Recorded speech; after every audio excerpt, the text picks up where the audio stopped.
Right, we'll now carry on with Councillor Firth, who is no longer a maiden.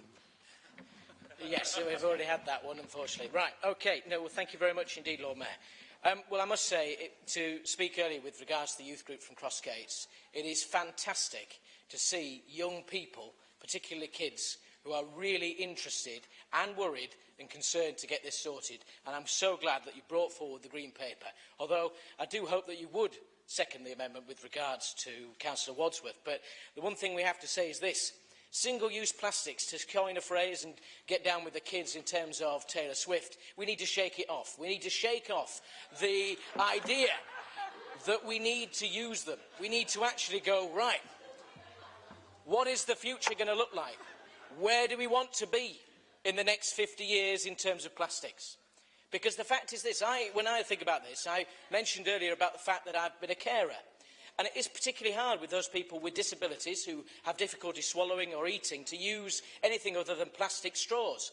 But if we think outside the box and think about finding some other contraption, be it paper straws, if we can find them waterproof enough or some way, but that probably will make them not recyclable. But anyhow, if we can find some sort of solution, we'll get there.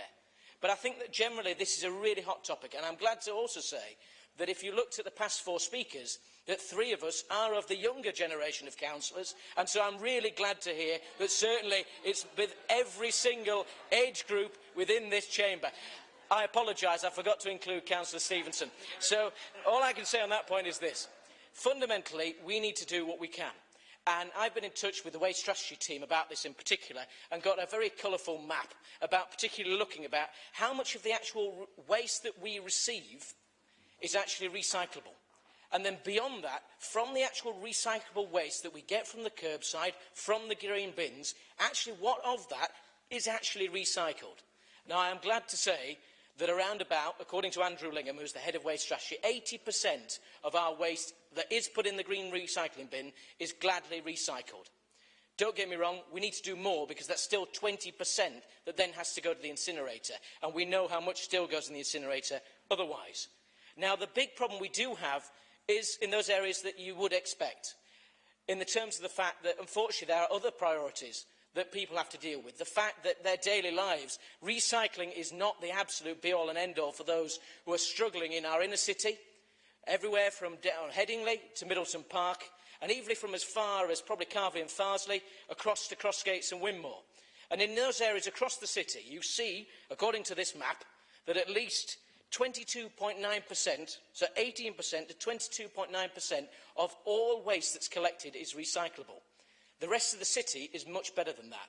But that is because of a number of mitigating factors. So I think we need to have a two-pronged approach.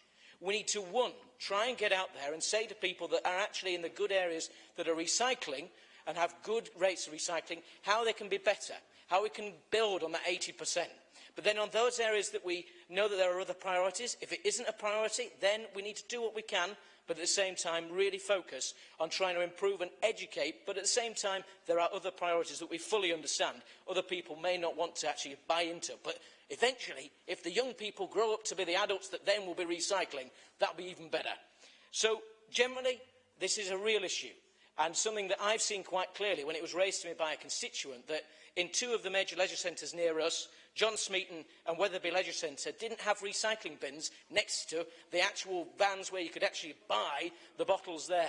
And then actually when I made a random trip to Scotthall Leisure Centre, which I know is in Councillor Rafique's constituency as far as I'm aware, unfortunately you had to go right down a corridor to the viewing platform overseeing the swimming pool to actually find a bottle recycling bin. This isn't to blame anybody, but it's to say we can do more. And together, all I can say is we can stop talking rubbish, as politicians are supposed to, and actually get recycling. Thank you, Thank you. Councillor Firth.